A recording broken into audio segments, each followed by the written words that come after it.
अस्सलाम वालेकुम, welcome to morning मसाला। क्या हाल चाल है सबके? मैं बिल्कुल ठीक ठाक हूँ। आज फ्राइडे है, वीकेंड स्टार्ट हो गया। जुम्मा सबको बहुत बहुत मुबारक हो। और प्लीज़ कोशिश करें कि जुम्मे वाले दिन जिनके घर में छोटे छोटे बच्चे हैं, बॉयज़ हैं, उन फादर्स को चाहिए कि ज़रूर अपने बच्चों के साथ मस्जिद जाएं, ताकि बच्चों में ये आदत है। आजकल हमारे बच्चों में मैंने देखा है उनके अंदर ये कॉन्सेप्ट ही नहीं है कि मस्जिद जाना चाहिए, लेकिन बहुत हद तक माशाल्लाह माशाल्लाह हमारी मस्जिदें अभी भी रौनक होती है। जब आप जुम्मे वाले टाइम पे घर जा रहे हो तो हर घर के नज़दीक कोई ना कोई मस्जिद तामीर हुई होती है, और मस्जिदों में माशाल्लाह से इतना रश होता है, और वो एक अलग ही मज़ा होता है जब आप मस्जिद से निकलते हो और वहाँ फ्रूट वाले खड़े होते हैं, और बहुत अच्छी सी फीलिंग होती है। तो मेरे घर तो बॉयज़ हैं नहीं, जिनके घर में छोटे बच्चे हैं, लड़के हैं, उनको फादर्स को चाहिए कि ज़रूर ये प्रैक्टिस रखें कि जब बच्चे हों तो उनको ज़रूर मस्जिद लेके जाएँ, ताकि उनको पता चले कि मस्जिद है क्या चीज़ और मस्जिद जाने का क्या अपना ही मज़ा होता है। एनीवेज, आज हम बात करेंगे कुछ इंस्पायरिंग स्टोरीज के बारे में, कुछ ऐसे लोगों के से जिनसे उनका काम ही उनके लिए बहुत ज़्यादा इम्पोर्टेंस रखता है। उनका पैशन, उनका काम उनका पैशन होता है। वो अपनी पूरी ज़िंदगी उस काम के लिए जो है ज़िंदगी गुजार जाते हैं। आज हमारे साथ होंगी एक फॉर्चून टेलर, मित्रा सहगल उनका नाम है, और आहन एक non profit organisation govern by government of Pakistan, वो हमारे साथ होंगे। और अगर आप देख सकते हैं तो हमारे पास आज ये जो कुशन्स और ये सारी टेबल पे चीज़ें सजी हुई हैं, अगर कैमरा थोड़ा इधर हो तो मैं आपको दिखाऊं कि ये सब चीज़ें आहन ऑर्गेनाइजेशन की तरफ से यहाँ रखी गई हैं, और उन्हीं की तरफ से 3 गिफ्ट्स भी हैं। ऐसे 3 गिफ्ट्स हैं हमारे लिए, गिव अवेज हैं कॉलेज के लिए। कॉलेज हमें फ़ोन करें, और प्लीज़ कॉलेज जब फ़ोन करें तो कोई ऐसी अच्छी बातें शेयर करें, और फिर अगर गिफ्ट लें तो मज़ा भी आता है। ये नहीं कि आपने सिर्फ कॉल की और आप बस कहें कि बस हमें गिफ्ट दे दें। तो मज़ीद बात करें, मज़ा आता है बात करने में, और हमसे इंटरेक्ट करें, हमसे कनेक्ट हों, क्योंकि यही 2 घंटे होते हैं जो हम एक दूसरे से कनेक्ट होते हैं। इसके अलावा एक बहुत खूबसूरत सी सेइंग मैं आपसे शेयर करूंगी। एल्बर्ट आइंस्टाइन का कोट है, try not to become a man of success but a man of value.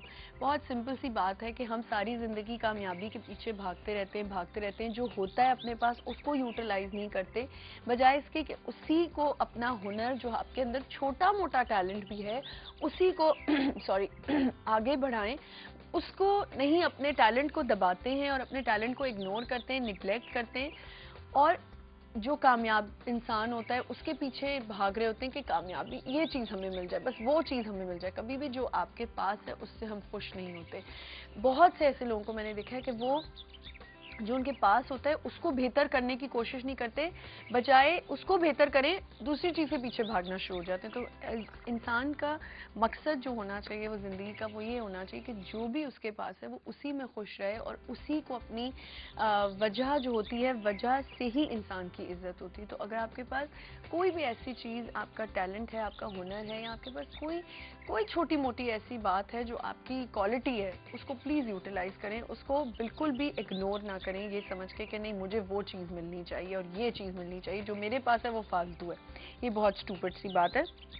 आज की डेट के हवाले से एक ऐसी ही शख्सियत का नाम आपसे शेयर करना चाहूँगी। परवीन बाबी एक बहुत खूबसूरत एक्ट्रेस, इंडियन एक्ट्रेस थी, दीवा थी, और उन्होंने इतना काम किया, और अनफॉर्चुनेटली 27 जनवरी को उनकी 2005 में उनकी डेथ हुई थी, और 22 जनवरी को उनकी डेथ हुई थी, और 7 साल हो गए आज उनकी डेथ को। और काफ़ी उन्होंने काम किया, बहुत सी मूवीज़ में आई, और तारीफ़ करने की ज़रूरत ही नहीं है, क्योंकि परवीन बाबी एक वाकई बहुत खूबसूरत एक दीवा थी। और चल के हम उनको एक छोटा सा पैकेज बनाया, वो चल के देखते हैं, फिर आते हैं।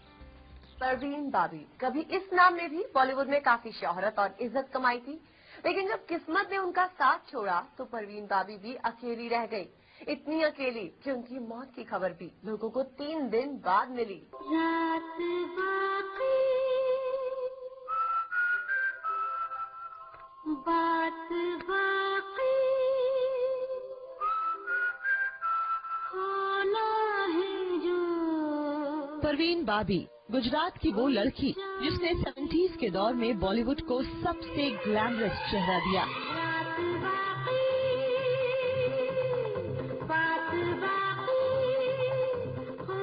और खुद को सिल्वर स्क्रीन पर हिंदी सिनेमा की वेस्टर्न एक्ट्रेस के रूप में मशहूर बना दिया। परवीन को 70s और 80s की सबसे कामयाब एक्ट्रेस में शुमार किया जाता है। और भी नमकीन हो गई हो। कहा जाता है अपनी बीमारी से डिप्रेस्ड परवीन नींद की गोलियां लेने लगी थी और उन्होंने खुद को दुनिया की नजरों से दूर कर लिया था। फिर एक दिन अचानक यानी 22 जनवरी 2005 को परवीन के घर से उनकी डेड बॉडी मिली। परवीन के घर से 3 दिन पुराने अखबार भी मिले, जिससे ये भी नहीं साफ हो सका कि उनके मौत की असली तारीख क्या है, जिसकी हर अदा पर जमाना फिदा था। दुनिया को दिखा देंगे, हम मौत को जीने के अंदाज दिखा देंगे। अब वही परवीन एक टूटा और बिखरा हुआ सितारा बन चुकी थी, जिसे चैन की जिंदगी तो क्या, चैन की मौत भी नसीब हुई या नहीं, ये भी बताने वाला कोई नहीं था।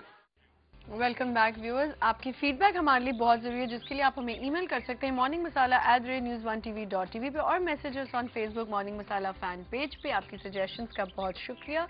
इसी तरह हमें मॉर्निंग मसाला फैन पेज पे सजेशंस देते रहें और मैसेजेस करते रहें। एक छोटा सा ब्रेक लेते हैं। ब्रेक के बाद मेरे साथ होंगी फॉर्चून टेलर मित्रा सहगल, उनसे मजे मजे की बातें करेंगे। आप कुछ पूछना चाहते हैं तो लाइव कॉल्स कर सकते हैं, अपने फॉर्चून टेलिंग करा सकते हैं उनसे। एक छोटा सा break, will be right back.